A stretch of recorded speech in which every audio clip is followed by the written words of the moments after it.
All right, so Senator Bernard Sanders went on the Senate floor a couple of days ago and essentially blasted American oligarchs in the wake of Russia's invasion of Ukraine and the subsequent crackdown on Russian oligarchs that we have seen from the global community. And so I wanted to bring this clip to you guys because I think that this is an important lesson in terms of framing, because we do tend to see this weird, bizarre dichotomy between how we talk about foreign billionaires, especially from Russia, versus how we talk about American billionaires when it's, a Russian billionaire who controls a vast disproportionate amount of any given industry, then they are referred to as an oligarch. But if it's an American billionaire who is essentially doing the same fucking thing, they're referred to as like entrepreneurs or job creators or whatever the fuck else justifications that capitalists come up with in the moment. So let's go ahead and check in here with the chairman himself. One who thinks we do not have an oligarchy right here in America is sorely mistaken.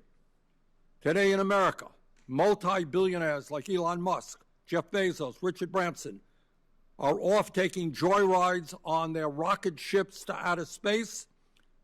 They're buying $500 million super yachts. And we talk about the yachts that Putin's friends have. Well, guess what? They have them too here in this country, living in mansions with 25 bathrooms. In his budget, the president has proposed a 20% minimum tax on those who are worth at least $100 million. This is an important step forward, and I congratulate the president for doing that. We should go further, though.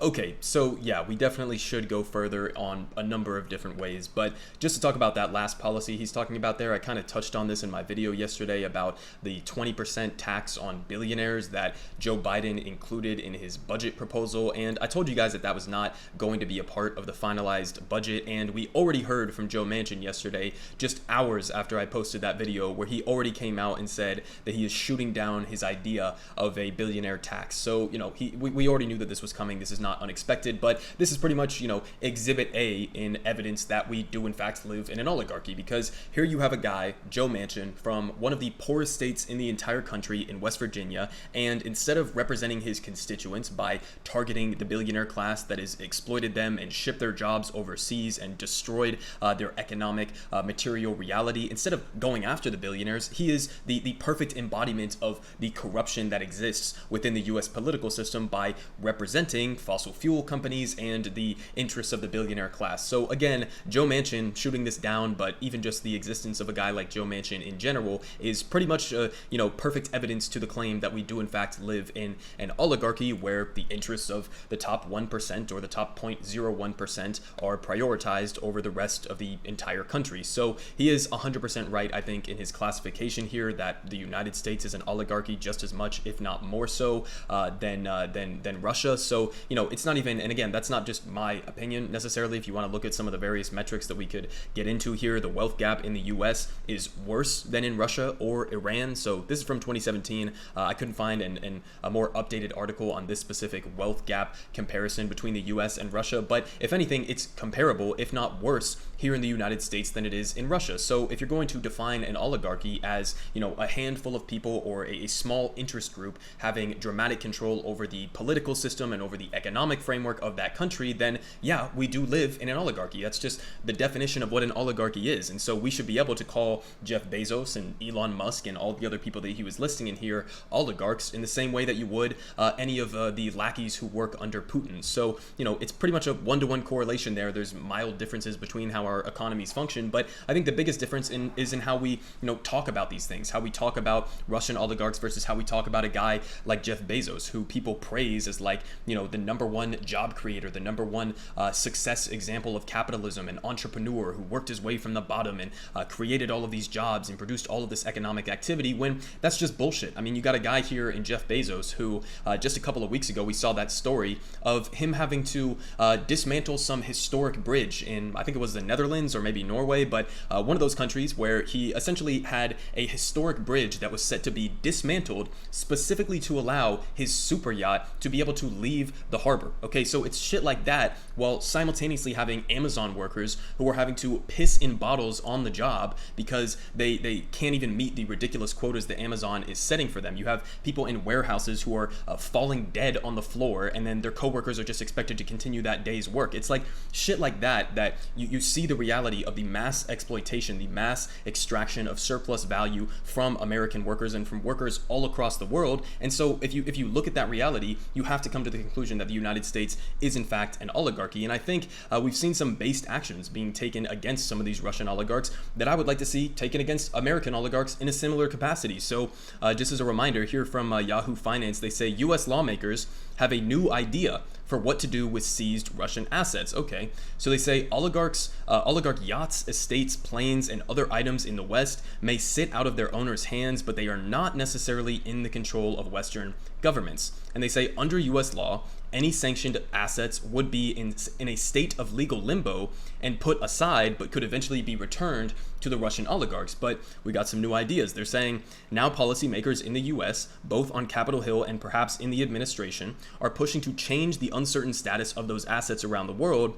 And some want to not just take possession of the assets of the Kremlin-connected billionaires, but also sell them and give the proceeds to Ukraine. Wow, what a novel idea. You take and seize some of the assets. Maybe you could seize the, means of production in the process of all of this, but you seize the assets, the wealth of a lot of these billionaires, and redistribute it to the public, in this case, to the people of Ukraine who have been suffering from the imperialist actions of Vladimir Putin's oligarch-endorsed government. So, novel idea there. I'd like to see that implemented here in the United States as well. Maybe we should go seize Jeff Bezos' yacht, for example, and then use the funds from that to pay back Amazon workers that have been exploited for years. I don't know, just a suggestion that I'm, floating out there. But again, we've seen these actions being taken against these oligarchs in Russia. Why would that not be equally applied to oligarchs here in the United States? But again, we have the wealth gap worse here in the United States than in Russia or Iran. And also we just have studies that have just straight up shown that the United States is in fact an oligarchy by definition, in the sense that studies like the one that came out from Princeton, and I think it was 2014, essentially was comparing policy priorities for the top 1%, the top 0.01%, the billionaire class, and looking at what their policy priorities were and comparing those to the policy priorities of working class Americans. And what they essentially found is that if you're in the top 0.01%, if you are in the billionaire class, you're much more likely to have your policy goals enacted than somebody who's just an average Joe or Jane who's working, a normal 9 to 5. And that comparison there, it's not even really close. I mean, if you're just an average American who's working some normal job and you have, a baseline, close to minimum wage or just above minimum wage salary, your political opinions, your policy agenda, your priorities, which